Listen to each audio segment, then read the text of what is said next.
Panitia itu apakah boleh bawa pulang daging? Assalamualaikum warahmatullahi wabarakatuh. Assalamualaikum warahmatullahi wabarakatuh. Teman-teman yang dirahmati Allah, dimanapun teman-teman berada sebagai panitia dan juga kaum muslimin secara umum. Jawabannya gini teman-teman. Secara umum, kalau kita sudah berkurban, maka hasil dari kurban ini kan dibagi jadi tiga bagian. Ada yang kita makan sendiri, ada yang kita sedekahkan, dan ada yang kita hadiahkan. Selama tidak dipersyaratkan, bukan sebagai upah, maka pada dasarnya kita kasih ke orang yang bantuin kita, itu boleh. Karena kita berniat untuk menjadi hadiah. Begitu ya teman-teman. Kemudian, di sebagian daerah mungkin ada yang mungkin tipikal masyarakatnya itu, satu, kalau jadi panitia itu sangat mengharap daging. Yang kedua, mempersyaratkan. Misalnya mereka berkata, Anda boleh kurban di tempat kami dengan syarat kami dapat daging. Kalau di tempat kita ada nggak? Alhamdulillah di tempat kami nggak ada. Kalau orangnya mau kasih daging, kita terima. Bila tidak, orang yang bawa pulang semua, ya silakan.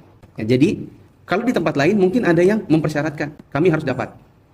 Yang ketiga, di tempat lain mungkin ada yang request. Misalnya, panitia mau minta kepala, panitia minta ini dan itu. Kalau di tempat kami, ini per sapi, kita punya grup ya.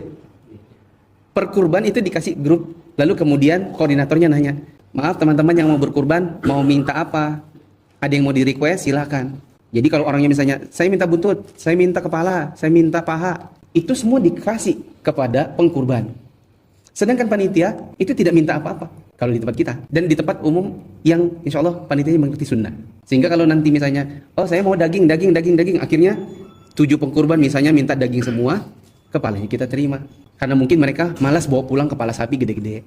Jadi panitia itu kalau seandainya mereka minta-minta, mempersyaratkan, request, nah ini yang tidak boleh. Apalagi tadi ya di kajian ada yang bilang sebagian ibu-ibu ikut jadi panitia bawa kresek sendiri. Ada lagi panitia yang menguasai kupon. Nah ini yang saya khawatirnya jadi terhitung maling. Maaf nih bahasanya, tapi mau bagaimana lagi?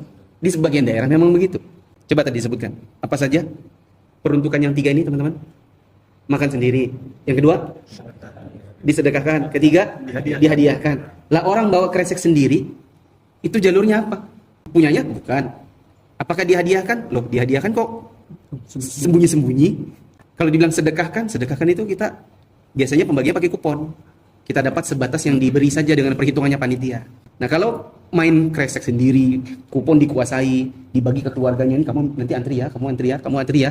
Padahal ini panitia, istrinya panitia, anak-anaknya panitia. Ini yang kemudian bisa menjadi haram statusnya.